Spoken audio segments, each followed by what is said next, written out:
ended with was an extremely good, powerful question. And that question, which was first expressed by John and then by Ken, the question of what, and I'm going to use it the way Ken brought it forth, is what do you do, let's say, if you have goals and desires and needs that you desire to pursue, and another person's goal and desires who you are intimately involved with are not the same, so therefore they contradict, at times even bash against each other. But what do you do? And I kind of threw that out at the last end and asked you to think about that. And I'd like to take a few minutes for you just to respond, if you can, shortly, in a short response. Because I really struggled. Matter of fact, somebody came in back from the break and said, "Are you sleeping up there?" So I was laying with the Bible over my head saying, "Leak in! Leak in!" And it's really interesting, some of the things that not only leaked in, but burst forth for me. So is there something that somebody wants to respond? Please. Yes. I think in that situation, communicate with each other, and then I think both people have to compromise. Okay. To speak to each other, to communicate, and to compromise. I like a different word there, negotiate. Okay? Yes, Jan. I just wanted to comment that my husband and I have had some of that when we were first married, which has only been 4 years ago, and I discovered that his spontaneity and day-to-day living was something I had never had, and I finally allowed it to complement me and to start enjoying that, and he began to go the other way toward me because he needed that in his life, and it began to be a compliment. But not for you to be spontaneous all the time. Right. Day to day. Right. In other words, in one sense, to be true to part of the way you were created. Oh, absolutely. And let him to be true to part of the other. Yes? I'm sorry. Okay. Part of what Jan was saying is that her husband, they've been married for about 4 years, and while she has been, what I might do is lean over and give him the mic. How's that sound? Is, repeat that. Wait a second.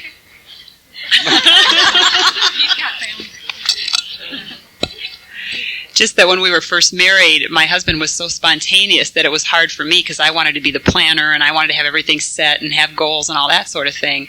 And eventually we've complemented each other because I needed that spontaneity in my life because I was so goal and future oriented that I couldn't just enjoy the day. And my husband, I think, needed the other way. So it's been a compliment since that time. And that's something Diane says about us. When we took a test called the Taylor Temperamental Analysis, it goes from 0 to 100, 0 being very spontaneous, 100 being extremely organized. Another word might be rigid. I rated 99, she rated 4. So when the pastor said to me, Pastor Phil Nelson of this church, said, "Richard, you're not very spontaneous," and I said something like, "Yes, I am. It's from 3 to 4 o'clock on Thursday." And there has been a sense of having to bridge that gap. The anxiety has been difficult for me and for her. Diane says on our honeymoon, I got up and said, "Okay, let's plan out what we're going to do today." "Well, what do you want to do, Diane?" "Well, I just want to take it as it comes." "Okay, we can do that for 5 hours. What else are we going to do?" Did you have a comment? Okay. Okay. When I went to premarital counseling, they did say one thing: try to take the other person's role. Try to take the other person's role? When you're having your discussion, and maybe you'll finally see where they're coming from. Okay. And maybe you can work it out, and of course, pray about it. So what she's saying is that in premarital, they encourage them to try to take the other person's role, see it from their side, walk in their moccasins in a sense, not to be them, but to be able to see how that comes about. Okay. Was there another? We'll go, Ken. Can you use the mic? Sure, I will. Okay. I'm a man. I can do anything. That's right. Give me the mic. Watch it. Excuse me, I have a cold too. But I think it's... I don't need the mic. I think you should, and that goes back to what you're saying about boundaries, trying to understand the other person's boundary, understand what that other person needs and support it, and vice versa. Like, for in our situation, I should understand what Kathy wants and needs, and I might have been guilty in the past of not doing that. And she should understand my goals and try and support my goals. But his way, Okay. the support thing, Play Bill Donovan. Okay. gets into personality differences, because what he wants in the way of support is not me. It's not my personality to be the way that he wants me to be, Okay. and I'm not willing to play that role. Well, I think Okay. that's a different topic. Yeah, I think that's a different topic. But there's also something that comes in there. I'm sorry, did I hit you? Joyce? I was just thinking, I thought the idea of marriage was to encourage your partner to be the very best that they can be. Mm-hmm. And to try and accept that maybe one is very goal-oriented and the other one is the other way, but the two together would make a perfect team. And how can Scripture talks about two cannot walk together unless they agree. So if there's a sense of one's this way and one's that way, how do you agree? And I guess what I'd like to do is, if you don't mind, is jump in a little bit on some things that I've been thinking about. Because these are very good responses. These are very good responses. We have to remember that there's a lot of different things going on in all of us in a relationship. And what John brought up, and Ken and what Kathy have brought up, there's a lot of different things going on. That's why it's often impossible, when you're talking about a thing or an issue, it comes with 5 or 6 different issues, doesn't it? It's kind of like trying to pick a paper clip up that's magnetized. Everything else comes with it. You get this big long string.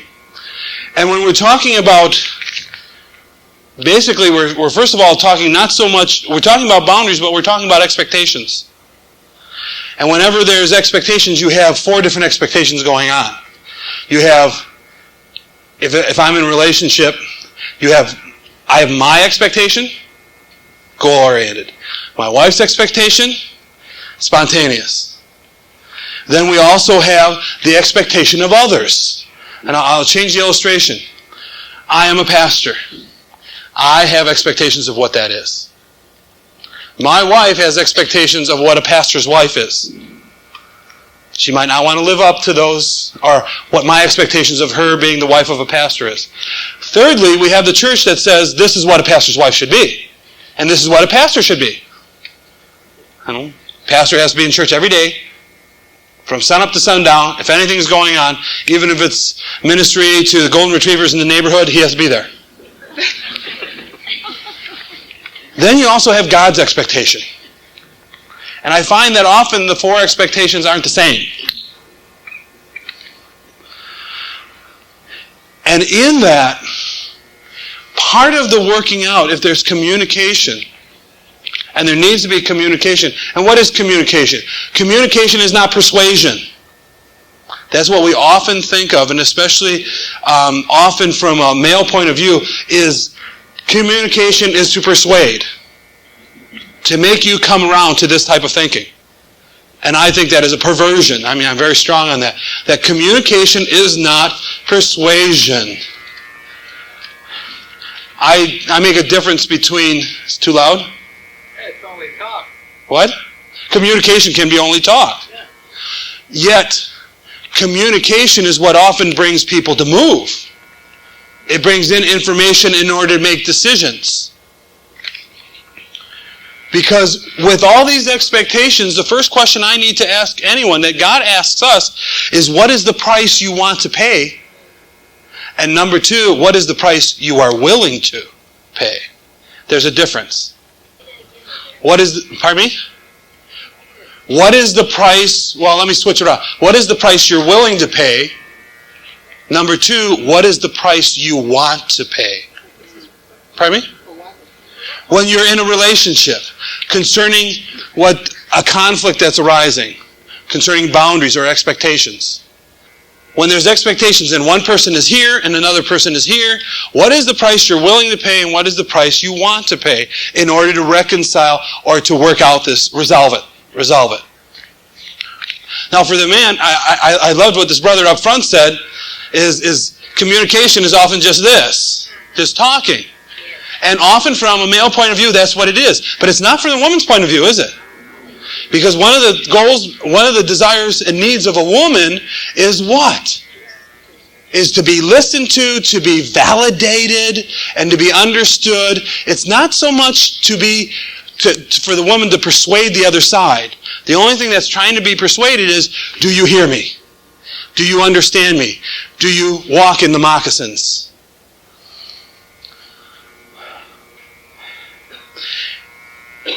The problem with expectations is one has one expectation, the other has the other expectation, and then we stop there. This is what I want. This is what I must have. When I was thinking, when I was relating this whole boundary expectation thing, I started thinking of, that's why I put the Bible over my head.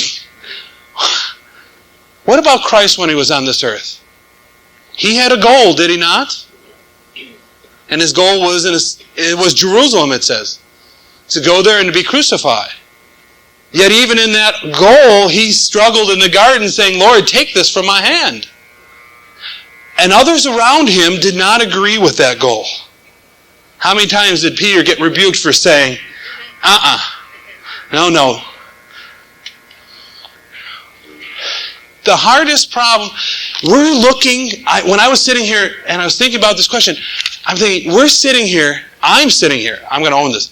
I'm sitting here, Richard, trying to figure out how I can do a 1, 2, 3, 4 with the least amount of pain to resolve this conflict.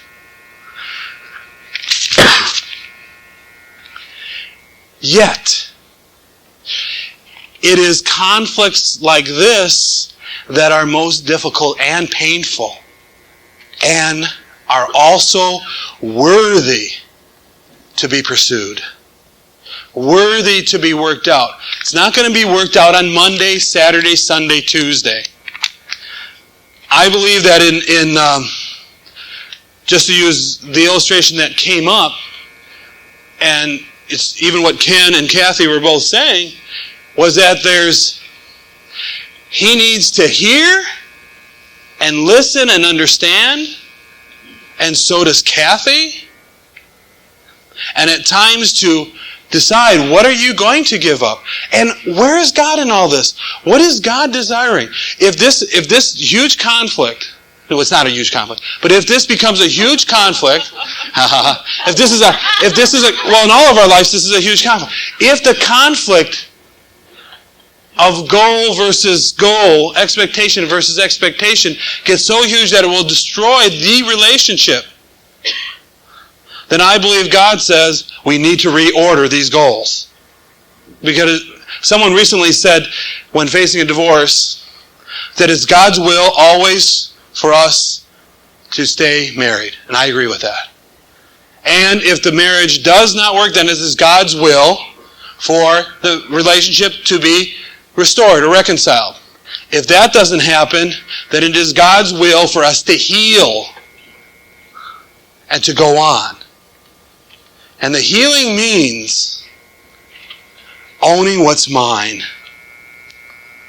If I'm 5% responsible or 50% responsible on a conflict, then I am not responsible for your 50%. I am responsible for my 50%. And as I continue to work on my 50%, I have the goal. I have pastored in a number of different states, a number of different countries, and my goal is to continue in that. I also have the goal of, again, one of these days or years of pastoring a church maybe in this area. I also have a goal. I'm from northern Wisconsin, lived there for 20 years, and I want to move back there. I love it up there. Diane loves it up there. Until this winter, we went and visited my brother, and she said, "What do you do up here? Like there's all this snow. And what do you do?" And not only that, but she wants a place on the lake, and I own a lot not on the lake. And I can see that part of the thing is, yes, we are going to live up there, but not year-round. The winters would be too much. And on my part, I hate the city. I detest the city. But that's my personality. I love people, hate people. I love people, but I don't like them real close. I love people, but I don't like them walking all around me. Yet I have lived here since 1986. And I will probably be here for another, I'm 39, 20 years. And I don't like that. That's why I'm taking today. There is not an easy answer to questions like this. Yet Diane, to use that same illustration, Diane knows that if I continue to live here, I will destroy myself. What I mean by this is my blood pressure's up. When we go up north, she says, it's a different person. Now I go out, dun, dun, dun, dun, get these things down, get home, 10 minutes. I go up north, I go out for a paper, I come home 2 hours later. Because I go and I see people and I sit and talk with them. I used to go out for a 5 mile run. That was about 40 pounds ago. I used to go out for a 5 mile run. And it would take me 2 to 3 hours because Jim down on the other side would be working, cutting down trees, so I stop and help him. Other people would be sitting in their cars, and that's the difference. There are two keys to every relationship: vulnerability and validation. Vulnerability and validation. Vulnerability and validation. And vulnerability, being vulnerable, costs. It cost Christ when he walked on this earth. It cost us. We talked earlier about laying out our hearts. And what happens probably the first time you really get vulnerable, what happens? Rejection, get hurt. And maybe if they're not, they're just not as sensitive to it as you are. And if you see someone who says it's easy to be vulnerable, then they're really not being vulnerable. What I mean is that when someone is vulnerable, they share the secrets of who they are. A good example is what was mentioned over here concerning the goal. I'm sorry. Sometimes people say I should just be quiet.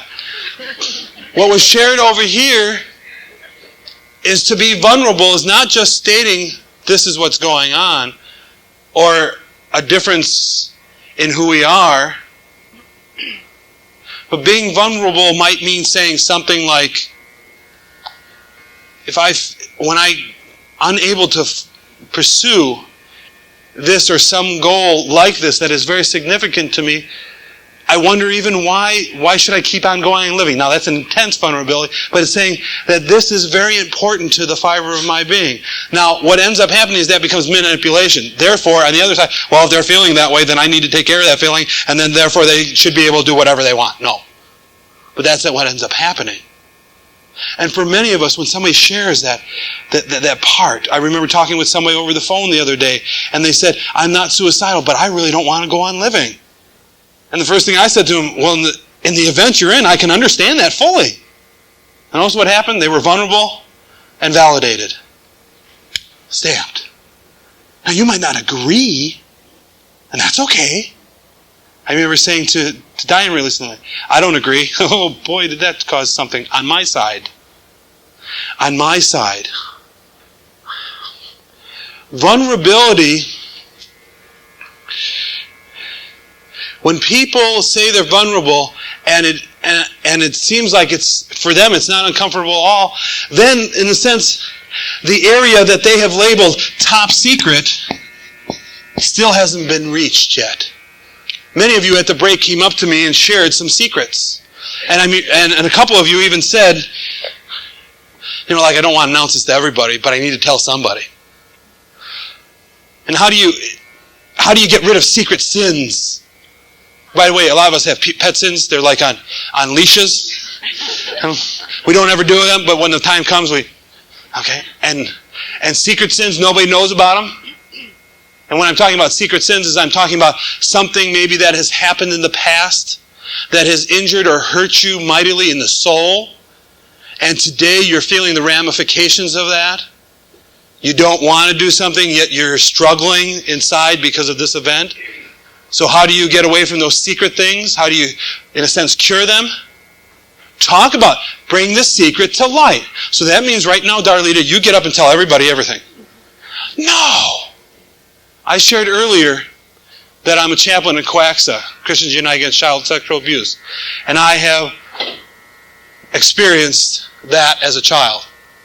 Now, when I'm struggling with some of the deep issues about it, do I tell my wife everything? No, I give her headlines. This is what I'm struggling with. I'm struggling with these abuse issues. But if I share everything with her, she's so close to me, guess who suffers? Huh? And guess who then else suffers? Oh no! I'm the one trying to work over these things, and now I have to take care.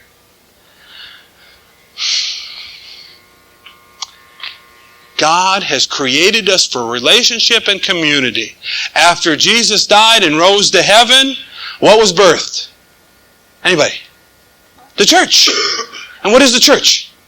A bunch of people in relationship. So, if there's an issue like what's going on over here, or a big conflict of goals and everything, goals and expectations, why not take it to a safe person or people within the community? We want to keep, this is what I always say. I'll work this out on my own. But I'm too close to me. I'm too close to that other person. I need someone to interpret. Does that mean that I'm advocating counseling? I'm advocating what it says in Proverbs. There is wisdom in the counsel of many. That doesn't mean that you share with 25 people in here that difficulty about Richard Plord. That means that you get with somebody and preferably together. Matthew talks about if there's a conflict or if there's a person in the congregation has sinned, what do you do first? The individual, Matthew 16, is it 16 or 18? It goes my mind. That I'm to go to them first. And if that doesn't work, then I take someone with me. And if not, I take it before the group or the community. So often we want to keep these things quiet. Keep these things quiet. Keep these things quiet. And when we keep them quiet, what do? They yell. Now you heard me, right? They yell, they scream. Yet without words. Without words.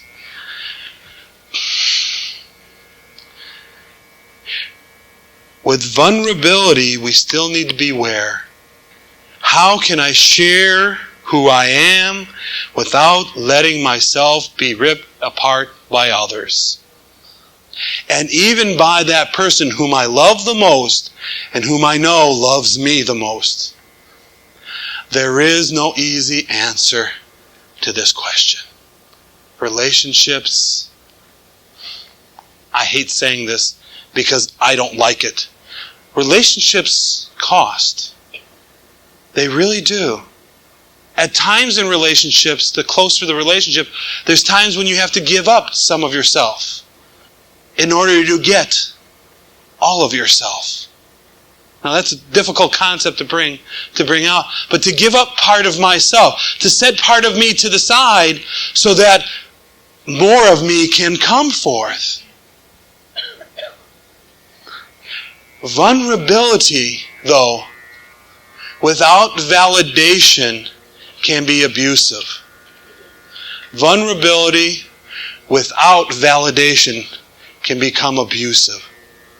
That's why I encourage individuals that if you're in a love relationship or a close relationship and you're being vulnerable and that person, the other person has a tendency to then tell you, yeah, you have those shortcomings. I say, give me a steak before you hit me with the bone. Because I've worked with a lot of people who have gone through hideous things and have done hideous things. And to them to be able to say to me, this is what I've done, I know one thing that I can say truthfully. Thank you for telling me the truth. For giving me who you are. That, by the way, is validation. To take it another step, what is validation? Validation is what it's talking about in Ephesians chapter 5, the end of chapter 4. It's what it's talking about in 1 Peter chapter 3, 17 and on. It says in the end of chapter 4 of Ephesians, it talks about submit yourselves one to another out of reverence for Christ. And then it goes in and the strong verse that always comes out, wives, submit to your husbands. Where does it say that? Yes. Well, that's a common phrase. Wives, submit to your husband. Why not turn it the other way around? Husband, submit to your wife. Okay. And that's what it says in the first verse. Submit to one another out of reverence for Christ. But let me just talk about this for a second. Because then it says in the next paragraph, husbands, love your wives as Christ loved the church and gave himself up for it. Sounds an awful lot like submission to me, doesn't it? When I hear a man saying, my wife doesn't submit, the first thing that I do is I look at the relationship. What is going on? Are they saying my wife won't submit, or are they saying my wife won't be controlled? Because I believe that the Christ message says, you can submit to me because I have given all for you. And what that means, when the word submission, and later it talks about, never in the scripture does it say for the woman to love the husband. Did you know that? To teach the women. Yeah, teach the older women to teach the younger women to love their husbands. But nowhere does it speak specifically to wives, love your husband. It says, wives, respect. And I goofed up here, and I'm glad somebody pointed out. I have down in my notes something down here for the last one that I didn't write up here. I said affirmation. It's admiration. Admiration. That makes a lot of difference. And I appreciate those who mentioned something. Is admiration. Yeah, everybody's flipping back. Oh, no.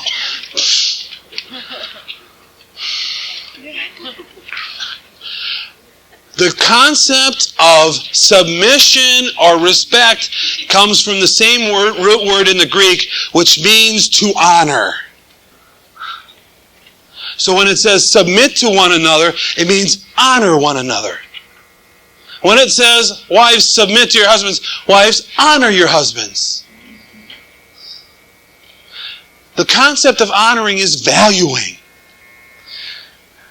I shared this the other day. This is a day timer. Anybody have one of these? Yes. Do you want to buy this? If you do, it's going to cost you $10,000. Because that's the value I have placed upon it. Why? Because inside of here is a listing of every seminar that's scheduled for the next year and a half, which I have not written down anywhere else yet. Number two, there's a lot of phone numbers in here that are nowhere else. And I keep telling myself, you better write them down somewhere else. But this has value because I have placed value upon it. You have value because God has placed a value upon you. You are worth the life of His Son. When we get into a relationship,